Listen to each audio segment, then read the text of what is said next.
Olá pessoal, tudo bem? Espero que estejam todos bem.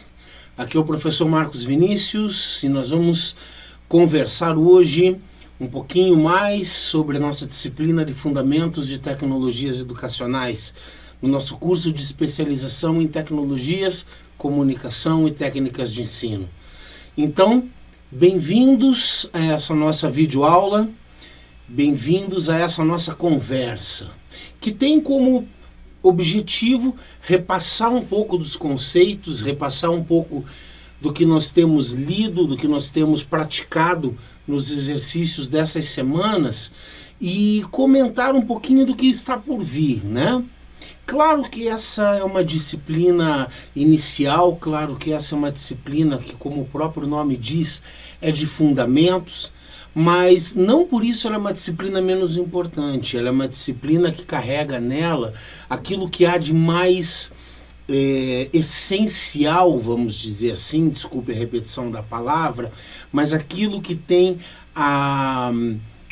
as primeiras sementes do que vai germinar e vai brotar e lançar assim ramos, vai se expandir muito nas discussões das próximas disciplinas. Então nós estamos trabalhando com aqueles primeiros temas, com aquelas primeiras palavras que vão ter os seus entendimentos expandidos muito, né, e nas próximas semanas e meses, até chegar o momento de nós trabalharmos e aprofundarmos muito isso tudo nos nossos trabalhos de conclusão de curso. Dá a impressão que vai demorar um pouco, né? Dá a impressão que não vai chegar tão cedo, mas olhe, prestem muita atenção nessa palavra que eu usei aí atrás, impressão. O tempo voa. E a hora que vocês menos esperarem, o tal do TCC vai estar aí e vocês vão estar articulando todos esses conceitos em pesquisas teóricas ou práticas de aplicação de uma maneira que eu espero que surpreenda até a vocês mesmos.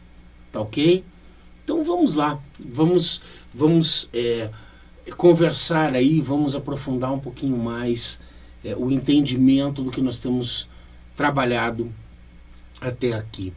Eu acho que é muito importante que a gente tenha claro três dos nossos conceitos essenciais que vão permear todos os módulos ou disciplinas, como vocês preferirem chamar, do nosso curso. E vocês devem ter notado que a gente insistiu bem em três deles nessas semanas anteriores, e que são bastante importantes já desde o título da nossa especialização. O primeiro deles, educação. Educação, não é? É muito interessante, não, que muitas pessoas, todos nós de alguma forma possamos dizer, nós trabalhamos com educação, mas qual é o sentido de educação? Para o nosso curso, é um sentido que remonta mais ou menos àquela ideia socrática, né? Aquela ideia socrática que inspirou tantos outros pensadores. Não a ideia de incutir algo a alguém forçosamente, mas a ideia de educar como algo de fazer florescer o potencial de alguém, tirar de alguém o melhor que esse alguém puder dar, fazer alguém notar que alguém é capaz de saber, ou que já sabe, ou que é capaz de aprender alguma coisa e se sentir melhor e se sentir bem sabendo alguma coisa. Educar tem todas essas facetas. Educar tem essas e até mais, como vocês já viram nessas semanas aí, até por conta do texto do professor Marco Moreira, que vocês leram recentemente, né? Educar tem muitas facetas, inclusive essa socrática. Mas é muito importante que quando a gente fala que está fazendo uma especialização em tecnologias, comunicação e técnicas de ensino, esse ensino tenha esta função educativa compreendida dessa forma, né? Como o trabalho de trazer a alguém esta boa sensação do aprender, porque tem em si essa capacidade inata, tem em si eu não diria dom, tem em si essa, eu acho que a melhor palavra é essa mesmo, tem em si essa capacidade humana, tem em si essa dádiva humana de aprender e de saber, né? Tirar da pessoa, no sentido de minar nela, buscar nela essa preciosidade que é a capacidade de aprender, usando várias técnicas para isso.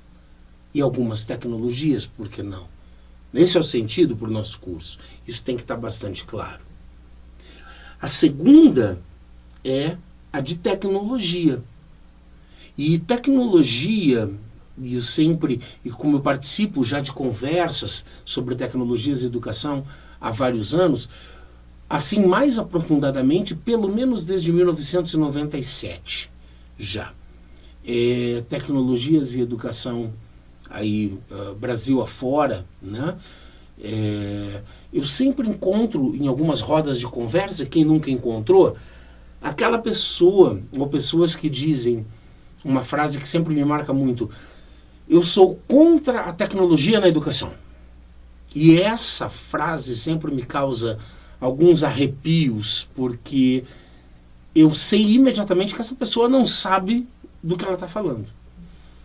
Porque quem se diz contra a tecnologia na educação, quando eu escuto essa sentença, a primeira coisa que eu sinto vontade de dizer, e eu me seguro para não ser arrogante, ou não parecer arrogante ou politicamente incorreto, é perguntar assim: ok, então vamos eliminá-las. Vamos começar eliminando o quê? O caderno, o lápis, ou a carteira, ou o quadro de giz, que tudo isso são tecnologias, não é verdade? Ou melhor, vamos começar a parar de falar em sala, porque a linguagem é uma tecnologia. E aí? Né? Essas pessoas confundem o conceito de tecnologia, né? Elas restringem demais o entendimento de tecnologia. E no nosso curso, a ideia de tecnologia, ela é qualquer coisa menos restrita. Ela está sendo usada de uma maneira muito ampla, e vocês notarão isso, né? Nós estamos usando tecnologia pela raiz da palavra. Tudo aquilo que facilita a nossa arte, tudo aquilo que facilita o nosso ofício, né? Então ela pode ser de todo tipo, da mais simples a que está na ponta de desenvolvimento. Mas o que importa é como ela é aplicada, como ela é planejada, como ela é inserida no método que nós usamos, como ela é feita, né, pedagogicamente nas salas. É o que mais importa para a gente. E o terceiro dos conceitos é o de comunicação. Tecnologias, comunicação e técnicas de ensino. Comunicação, tornar comum, comunicar, tornar conhecimento comum. Tá? O que é ensinar algo se não tornar de conhecimento comum? Não é verdade? Eu gosto de comentar muito, gosto de escrever isso em alguns textos que eu publico. Educomunicação é uma área de pesquisa razoavelmente, não é tão nova, mas para nós no Brasil ela é razoavelmente nova, e ela já é graduação em algumas universidades importantes do país. Ela já é uma graduação. Ela já é uma licenciatura. Geralmente, onde ela é graduação, ela é uma licenciatura. Ela forma profissionais que usam as técnicas comunicativas para formar professores. Professores para várias áreas, mas que dominam as técnicas da comunicação, que dominam as diversas técnicas da comunicação, que passeiam pelas diversas técnicas das diversas mídias para poderem usar e abusar no bom sentido delas para fazer com que a mensagem educativa transite melhor, transite com mais naturalidade para o seu estudante. Então, comunicação e educação, ou a educomunicação, se casaram de uma maneira muito interessante. E se relacionam de uma maneira muito aberta e muito cuidadosa. E algumas das disciplinas ou módulos, novamente como prefiram chamar nesse curso, vão tratar disso muito proximamente. Os cuidados com as leituras da mídia, né, com as formas de se utilizar das mídias de massa em sala para propósitos educativos, como identificar as mensagens abertas e veladas que elas passam, e como produzir para mídias de massas também, e utilizar as capacidades dessas mídias de massas dentro da sala de aula da melhor maneira possível. Também vamos lidar com isso. É importante, não temos como fugir disso. Estamos numa era de audiovisual, talvez a mais forte delas que nós tenhamos notícia. Então, como fugir delas? Como fazer um curso de preparo de professores para uso de tecnologias em educação sem tratar delas? Não há como, não é verdade? Então, esses conceitos essenciais, como nós dizíamos lá, alguns conceitos que não podem ficar obscuros, né? Esses têm que estar bem claros desde agora, como nós vamos trabalhar com eles durante o nosso curso, né? E eu gostaria de também comentar com vocês algo que a gente conversou também durante essas semanas que se passaram, essas primeiras 3 semanas de curso, é que não é porque uma tecnologia surge e que parece uma tecnologia boa, com boas intenções, e diz aí o nosso ditado popular que de boas intenções até o inferno está cheio, não é verdade?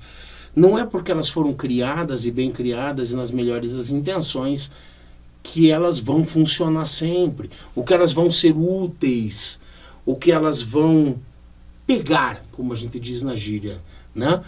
E nem todas elas se criam, como a gente diz por aí. Eu vou colocar alguns exemplos de imagens que vocês vão poder ver. Creiam, todas essas tecnologias que eu vou exibir nessas imagens aqui para vocês tiveram suas patentes requeridas, né? As pessoas pediram para registrar e não deram certo, não funcionaram por quaisquer razões. Aí eu deixo para vocês julgarem, né? Por que será que elas não funcionaram, né? Porque essa aqui foi uma delas. Pensem aí. Ou talvez essa aqui até pareceria bastante útil, né? Escritórios de oftalmologistas e consultórios de oftalmologistas. Por que não? Mas não deu. Ou essa. Pense aí alguma razão pela qual ela poderia não ter dado certo, não ter funcionado tão bem. Ou essa aqui. Aliás, eu vou contar uma coisa para vocês. Essa aqui até chegou a ser comercializada. Eu vi em algumas lojas aqui em Curitiba de objetos retrô, né, que as pessoas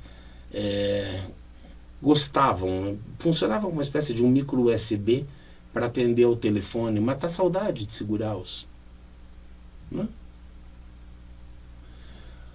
Ou esse dispenser de balinhas ou remédios aqui do lado, né?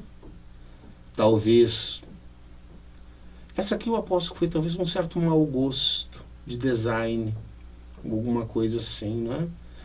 Mas a verdade é que as tecnologias, elas podem assustar e elas podem confundir um pouquinho também, né?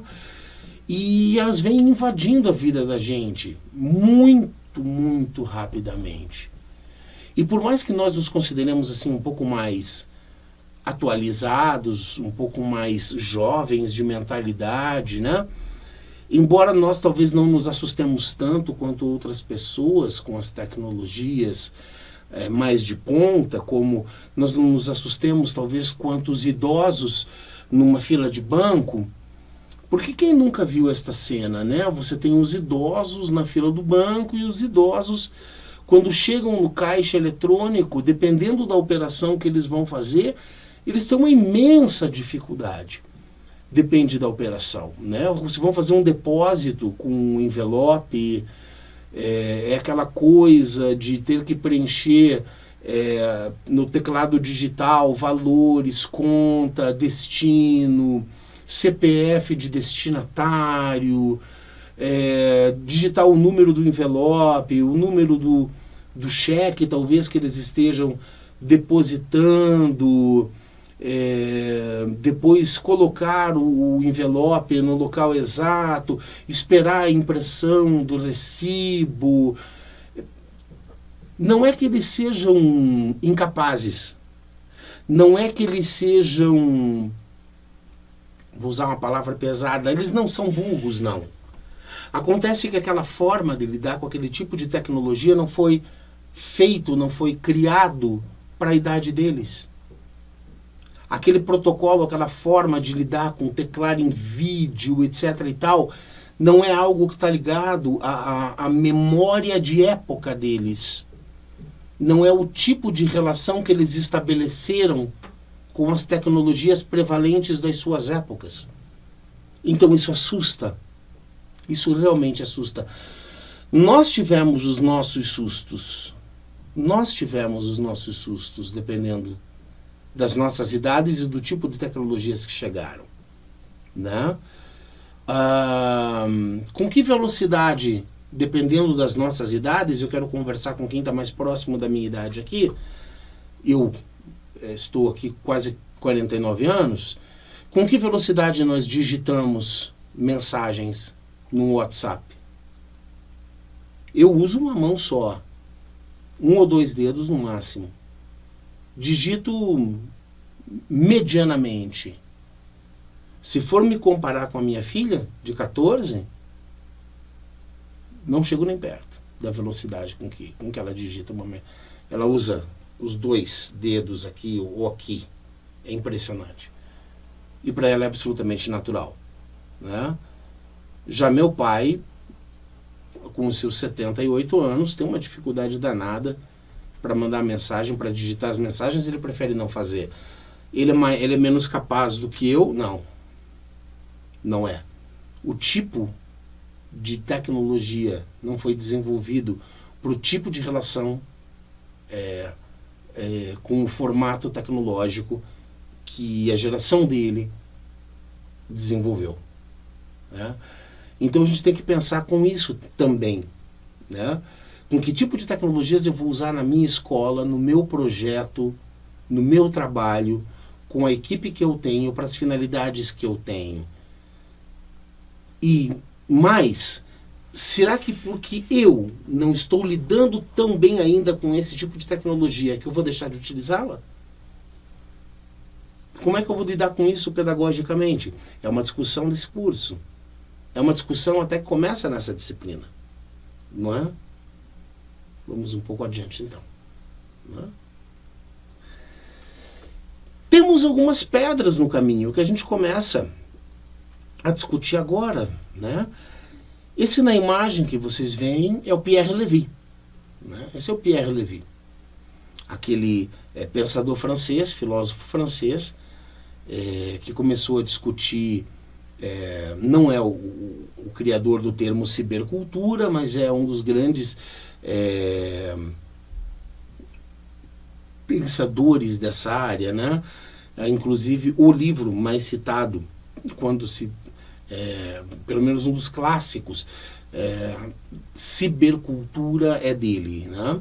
Hoje há vários outros autores bem mais atualizados que trabalham nessa área, mas que também o citam como um dos primeiros a discutir com mais profundidade esse termo, né? A cultura da época digital, a cultura das comunidades e dos jovens digitais. E o Pierre Levy, ele cita lá atrás algumas dessas pedras no caminho e que a gente até hoje vem de uma forma ou outra mais elaboradamente tentando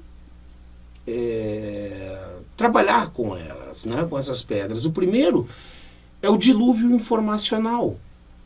E ele empresta uma metáfora de um outro filósofo, de um colega dele, Ray Ascott, em que ele diz que nós estamos mergulhados no segundo grande dilúvio, né? O primeiro tinha sido bíblico, de Noé. O segundo é o dilúvio da informação. Estamos mergulhados no dilúvio da informação. O primeiro tinha sido aquele em que Noé teve que salvar os animais, né? E agora nós temos que nos salvar da quantidade de informação. Nós temos que selecionar o tipo de informação que nos serve. Nós temos que ser capazes, e muito capazes, de saber quem nos influencia, e aí responder ao desafio das chamadas personalidades digitais, né?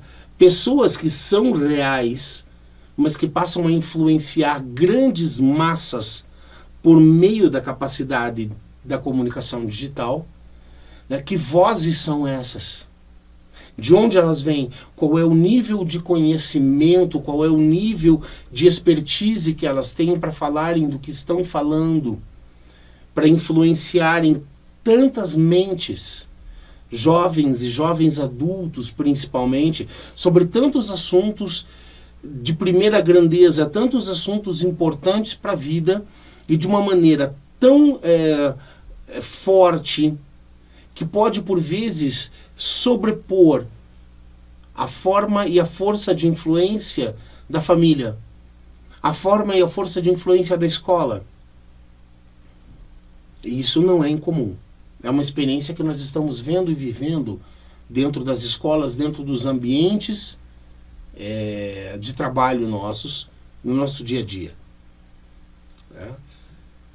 Isso é parte do dilúvio informacional, em que somos todos Noés, né? Tendo que fazer um trabalho nas nossas arcas de separação de joio e trigo. Não tanto joio e trigo, né? Agora é fake news e real news, né? Ou conhecimento válido e conhecimento que não tem valor praticamente nenhum. Isso já é um desafio gigante para a gente, né? É um desafio a um trabalho de curadoria de conteúdo, que vai ser um assunto trabalhado no curso, que é um assunto que é muito caro, por exemplo, a professora Yolanda Cortelazzo, né? Curadoria de conteúdo. Numa das disciplinas que ela trabalha, ela vai comentar isso. Como buscar fidedignidade da informação, como buscar confiabilidade de informação e de informantes. Como trabalhar com isso. E tudo isso está profundamente ligado ao dilúvio informacional para o qual Pierre Levy nos chamou a atenção, já desde essa sua primeira obra chamada, essa obra seminal, que é o livro Cibercultura. Me parece que a primeira edição é de 1991 ou 94, é um livro bastante já antigo aí. Eu vou checar um pouquinho melhor a data, depois posso passar, mas creio que está por aí entre 91 e 94 a primeira edição desse livro. Realmente eu preciso checar, tá por aí essa edição, mas ele já está ele já chamava atenção para isso lá atrás, né? Hoje estamos mais preocupados com isso do que nunca. Estou gravando esse vídeo em 2019. Imagine que o assunto hoje está mais preocupante, mais grave do que antes. Né? Ainda entre as pedras que se apresentam no nosso caminho, né? Nós temos a confusão que nós citávamos antes entre o que é tecnologia educacional, ou tecnologia na educação, e a tecnologia digital. As pessoas que eu encontro nas rodas de conversa que dizem sou contra a tecnologia na educação, na verdade estão se referindo à tecnologia digital e não qualquer tecnologia. São pessoas que estão se assustando com as tecnologias conectadas, principalmente as baseadas na internet. É disso que elas estão falando. E são dessas tecnologias, além de várias outras, nós vamos falar até de teatro nesse curso, até de teatro dialógico. Nós vamos falar de várias aplicações, de vários tipos de tecnologia, mas muito de tecnologias digitais e suas possibilidades. Elas estão assustadas com as possibilidades das tecnologias digitais, pela rapidez, pela quantidade de informações disponibilizadas, pela qualidade das informações disponibilizadas, por o bem e para o mal, mas é curiosamente verdade que às vezes para o bem assusta mais do que para o mal, porque nenhum de nós é capaz de saber tantas verdades e qualitativamente tanto quanto a internet nos proporciona. Nós não temos essa capacidade. E aí é quase como competir com um professor de infinitos saberes. Mas nós não estamos competindo com as tecnologias. Só que se construiu um discurso de competição entre professores e tecnologias digitais. Uma farsa, um discurso que é uma farsa. Que na verdade deveria haver uma complementaridade, e a gente vai discutir um pouco isso. Né? Tentar desmistificar um pouco essa confusão entre a tecnologia educacional e a tecnologia digital. Uma outra pedra que é consequência direta dessa confusão é que se nós nos abandonarmos a ela, nós vamos acabar abandonando as possibilidades mais ricas da chamada Web 2.0, que é aquela que nos permite sermos produtores de conteúdo muito mais do que consumidores de conteúdo. Para além do consumo do conteúdo. Né? A Web 2.0 faz exatamente isso. Nos torna prosumidores, que é uma palavra da moda. Produtores e consumidores de conteúdo ao mesmo tempo. E nós aprendemos melhor aquilo com que nós podemos colocar as mãos na massa. Aquilo que nós podemos produzir, aquilo que nós podemos trocar, ver, ouvir, discutir. Se nós pudermos usar melhor as ferramentas da Web 2.0, que são ferramentas criativas, dentro do nosso processo de ensino, chances são de que os resultados da aprendizagem vão ser bem melhores. E a gente vai conversar sobre isso durante o curso todo também, para remover essa pedra no caminho, que é a pedra do preconceito contra o uso das melhores possibilidades disto. Vimos também, recentemente, e eu gosto demais, fizemos a leitura do texto Aprendizagem Significativa Subversiva, do professor Marco Antônio Moreira, que neste momento é professor da Universidade Federal do Rio Grande do Sul. É um físico interessadíssimo em educação e que participa de eventos de educação e é ouvido nos eventos de educação do mundo todo.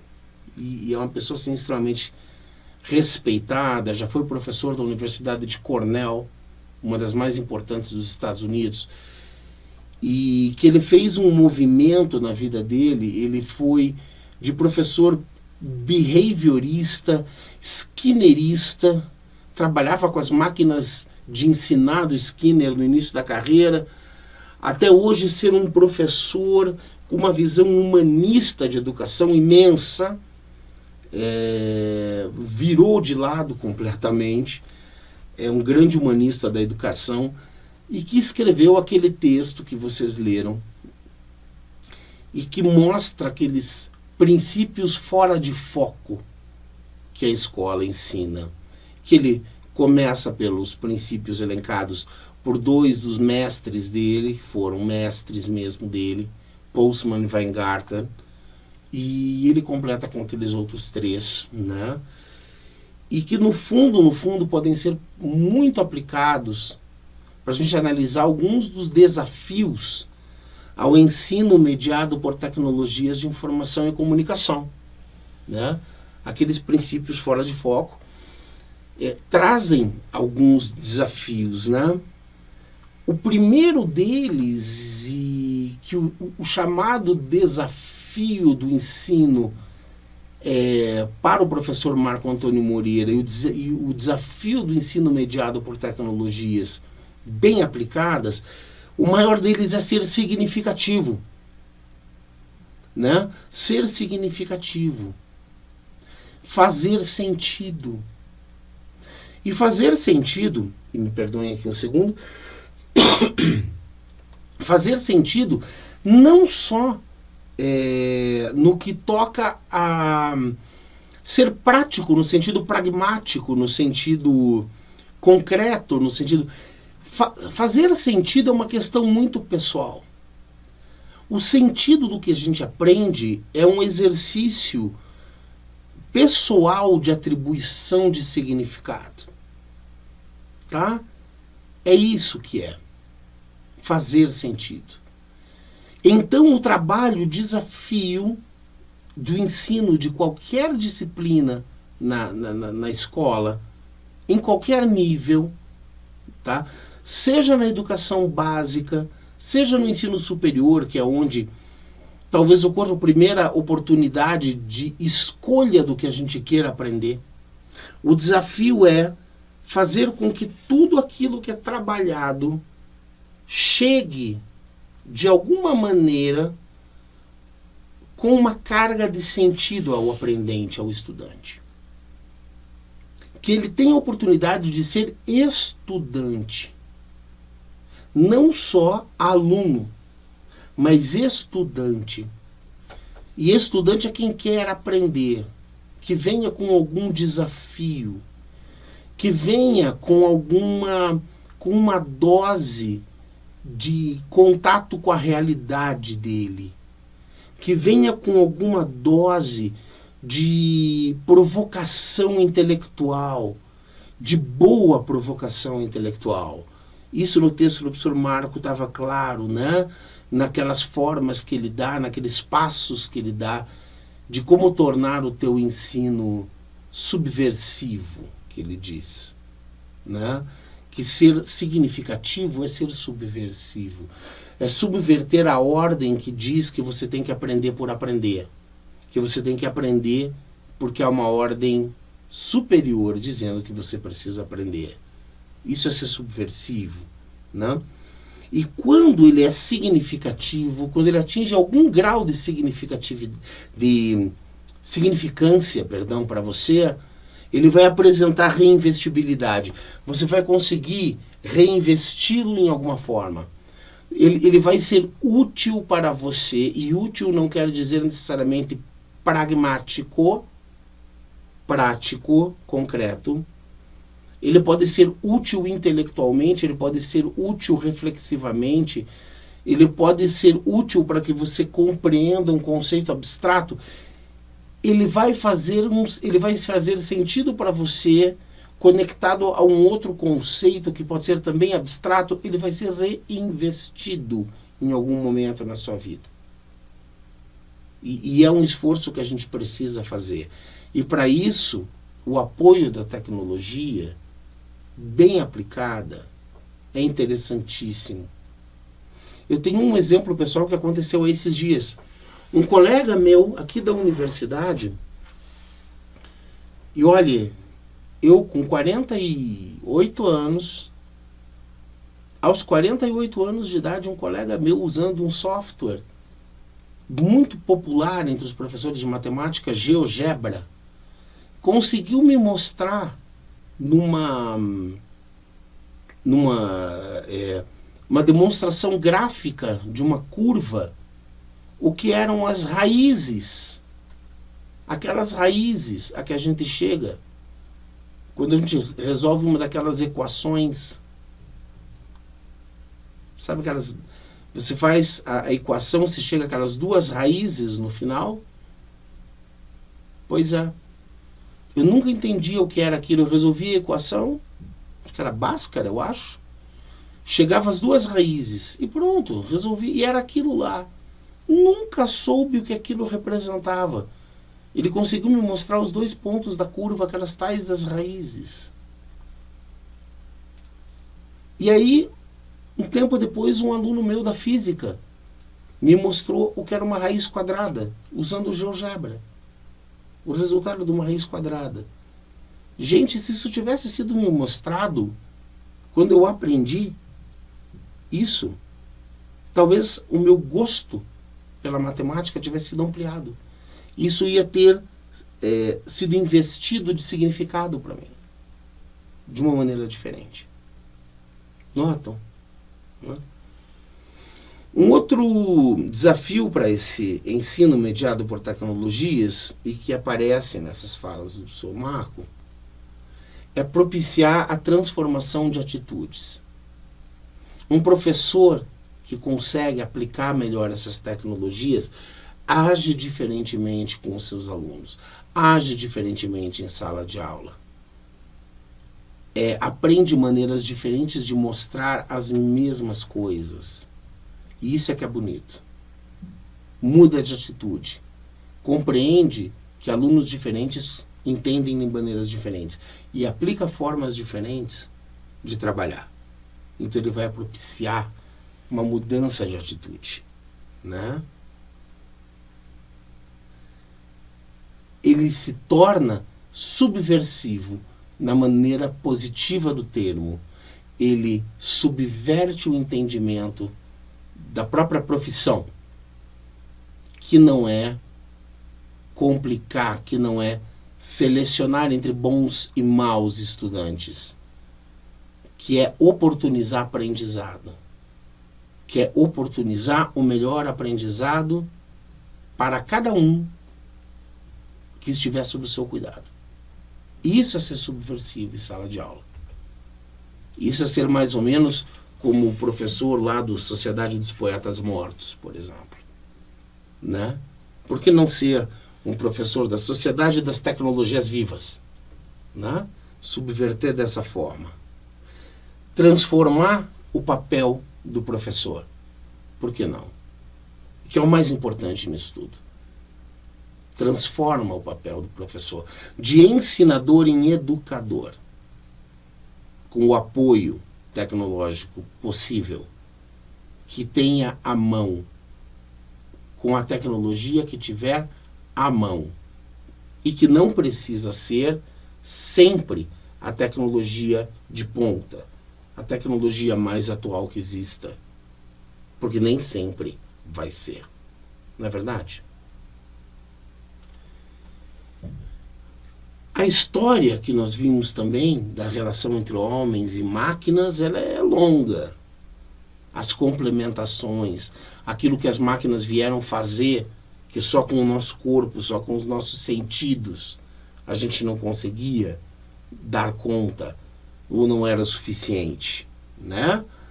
Essa é uma história bastante longa, né? Agora, o que vem por aí? O que vem pela frente para a gente? Né? O que vem pela frente?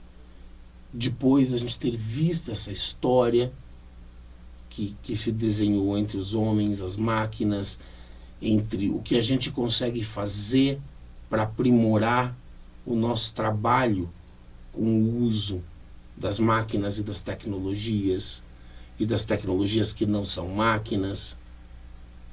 O que a gente vai discutir pela frente? Quais são os desafios que nos esperam pela frente? Né? A gente já viu alguns ali apontados no texto do professor Marco Silva. Isso sim nós já vimos. Né? Mas o que é que vem agora nas próximas semanas? Preparar uma escola, primeiro, para quem? Quem é que está chegando aí? Quem é a geração que já nasceu com um controle remoto na mão, com internet de alta velocidade em casa, com comunicação sem fio?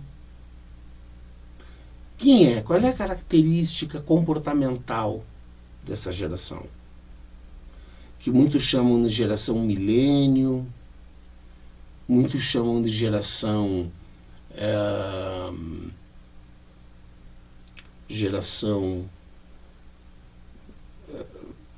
internet, geração 2000. Geração 2000 eu acho tão atrasado esse termo, que é a mesma coisa que geração milênio, porque para nós ela chegou depois. Aliás, aqui no Brasil, eu pessoalmente acho que ela ainda está chegando. Tá? Quando a gente fala de geração milênio, os millennials, a gente tem que levar em consideração que, para termos de Brasil, a gente tem que calcular um atraso aí de 25 anos, mais ou menos. Né? Pra gente, vamos pensar aqui, quantos de nós na população já nasceram em casa com internet de alta velocidade, celular smartphone com internet de alta velocidade e tudo no controle remoto dentro de casa? Quase ninguém. Né? E ainda assim a nossa escola vai ter que se preparar para esse pessoal. Sabe, recentemente, mesmo os autores de livros de educação mais tradicionais, os mais... quando eu digo tradicionais, eu quero dizer tradicionalistas mesmo, estão se dobrando a ideia de que até a vida na periferia está se tornando digital. Né? Eles estão usando smartphones cada vez mais, eles estão usando aplicativos cada vez mais, até para os serviços mais corriqueiros, como marcar hora no posto de saúde. Então, nós estamos tendo que preparar a escola até para eles, em níveis diferentes, talvez ainda, dependendo da classe, do local, sim, mas nós estamos tendo que preparar uma escola para uma população mais conectada. E dependendo do nível, para uma população muito conectada. E vamos preparar com o quê? Com que tipo de tecnologia? Com que tipo de pedagogia? Com que tipo de atendimento? Com que tipo de expectativa? Como é que nós vamos adaptar as nossas escolas localmente às características das nossas novas gerações locais? E vamos fazer isso com quem? Em que isso vai impactar a formação do meu professor? Outra pergunta essencial. Em que isso vai impactar a formação do meu professor? Então são coisas que nós não podemos perder de vista e são as discussões que virão aí pela frente. Então eu gostaria de chamar a atenção de vocês para tudo isso que nós já viemos discutindo e como isso se amarra com boa precisão ao que vai ser discutido para frente. Ok? E que qualquer dúvida que vocês possam vir a ter, que vocês procurem os seus tutores locais, tá? E eles, em tendo dúvidas, podem me procurar, né? Ou procurar a tutora geral aqui em Curitiba, e ela tem o meu contato aqui, os tutores locais também têm, e que vocês continuem despendendo o seu tempo para o estudo, para a leitura e para as tarefas que vocês vêm subindo, assim, de dedicação e nível de aprofundamento a cada uma delas. E a ideia é esta, que tanto para mim quanto para a professora Yolanda e para os próximos professores que iniciarão as próximas disciplinas, vocês continuem o nível de interesse e o nível de trabalho que vocês têm realizado até aqui. Tá ok? E até um pouco mais tarde, no horário combinado, em que a gente vai entrar fazendo uma live para que vocês possam tirar alguma dúvida do que estão estudando até aqui, ou de correção, ou de alguma coisa, tá? Em que eu aguardo vocês por lá daí para poder ajudá-los no que for possível. Beleza, gente? Valeu pela paciência, um grande abraço, um ótimo estudo para vocês. Valeu!